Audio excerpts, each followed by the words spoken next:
2025 সালে কুরবানির ঈদ কত তারিখ এবং কি বারে পড়ে এবং কুরবানির ঈদের দিন আমাদের কি নিয়ম রয়েছে, কি আমল রয়েছে, সেই ব্যাপারে আজকে আমরা জানব।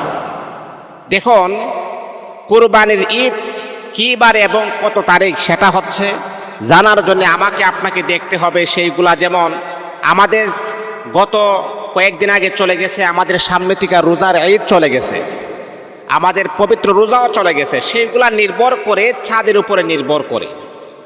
যখন আমরা চাঁদ দেখব, চাঁদ দেখার পরে তখন আমরা এটাকে সিদ্ধান্তটা ধরে নিব। সঠিক সিদ্ধান্ত কোন দিন হতে পারে তখন আমরা বুঝতে পারবো। চাঁদ ওঠার আগে আমরা নিজেরাও বলতে পারবো না যে কোন দিন হতে পারে, কোন দিন না হতে পারে। কারণ আল্লাহ পাক রব্বুল আলামিনের সিস্টেম অনুযায়ী আমাদেরকে দুনিয়ার জমিনের ভিতরে চলতে হবে। সিস্টেমের বাহিরে চলবেন, দুনিয়াতে পদস্থ হবেন, পরকালে আপনার জন্য মুক্তির কোনো ব্যবস্থা থাকবে না। এই যে আপনি যদি বর্তমানে ক্যালেন্ডার হিসাব করেন 2025 সালের ক্যালেন্ডার, তাহলে আমরা যখন এই 2025 সালের ক্যালেন্ডার মোতাবেক আমাদের বর্তমানে সামনে যে কুরবানির ঈদ আসতেছেন সেটা হচ্ছে জুন মাসের 7 তারিখ শনিবারে পড়ে। জুন মাসের 7 তারিখ শনিবারে আমাদের কুরবানির ঈদ হয়। এটা হলো ক্যালেন্ডারের নিয়ম অনুযায়ী। এখন যদি চাঁদ যদি ওঠে, তাহলে সঠিক সময় যদি চাঁদ ওঠে অথবা মনে করেন চাঁদ দেখার পরে 10 তারিখ আমরা ঈদ পালন করব ইনশাআল্লাহ। মুহতারাম হাজিরিন, আল্লাহ পাক এই আনন্দটা আমাদেরকে দিয়েছেন। প্রত্যেকটা সম্প্রদায়কে আল্লাহ পাক এই আনন্দ উপভোগ করার জন্য আমার আল্লাহ দিয়েছেন। হাদিসের ভিতরে পয়গাম্বর বড় সুন্দর করে বলেন, ইন্না লিকুল্লি কওমিন ঈদান ওয়া হাযা ঈদুনা। আমি আল্লাহ প্রত্যেকটা সম্প্রদায়কে আনন্দ করার জন্য ঈদ দিয়েছি, কিন্তু মুসলমান যারা আছে আল্লাহ পাক তাদের ঈদের আনন্দটা হচ্ছে ব্যতিক্রম। যেমন পৃথিবীর জমিনের ভিতরে খ্রিস্টান রয়েছে, তাদেরও আনন্দের দিন রয়েছে। পৃথিবীর জমিনের ভিতরে ইহুদি, তাদেরও আনন্দের দিন রয়েছে। পৃথিবীর জমিনের ভিতরে আমরা যারা দেখি হিন্দু, তাদেরও আনন্দের দিন রয়েছে। কিন্তু মুসলমানের আনন্দ হলো ভিন্ন। খ্রিস্টান, ইহুদি, হিন্দু যত ধর্মাবলম্বী মানুষ দেখেন, তাদের আনন্দের ভিতরে তবলা আছে, তাদের আনন্দের ভিতরে ফটকাবাজি আছে, তাদের আনন্দের ভিতরে নারী পুরুষ একসাথে নাচানাচি আছে। কিন্তু ইসলাম ধর্মের ভিতরে নারী পুরুষ একসাথে কোনো নাচানাচির অনুষ্ঠান নাই।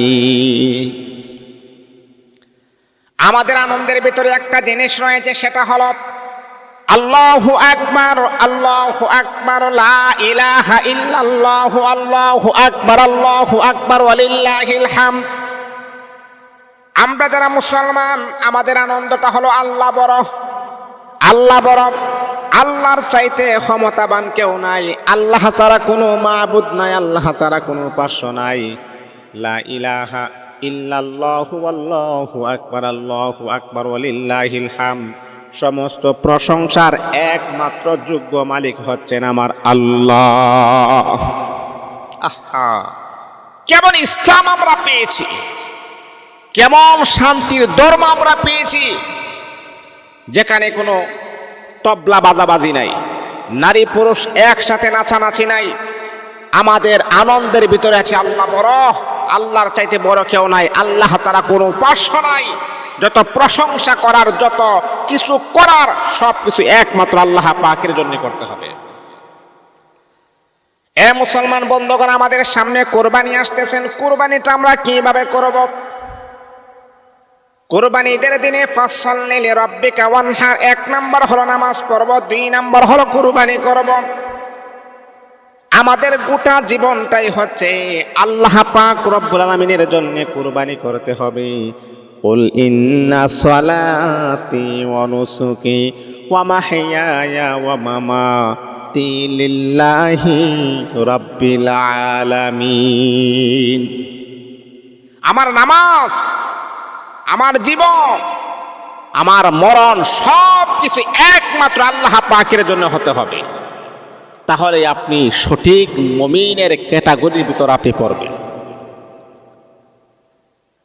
কারণ মুমিন যারা আছে তারা একমাত্র আল্লাহ পাক রব্বুল আলামিনকে আমরা বিশ্বাস করি। এই জন্যে কুরবানির ঈদের দিনে সবচাইতে ইম্পর্টেন্ট ইবাদত হচ্ছে নামাজ পড়ার পরে কুরবানি করা, আল্লাহ পাকের জন্য কুরবানি করা।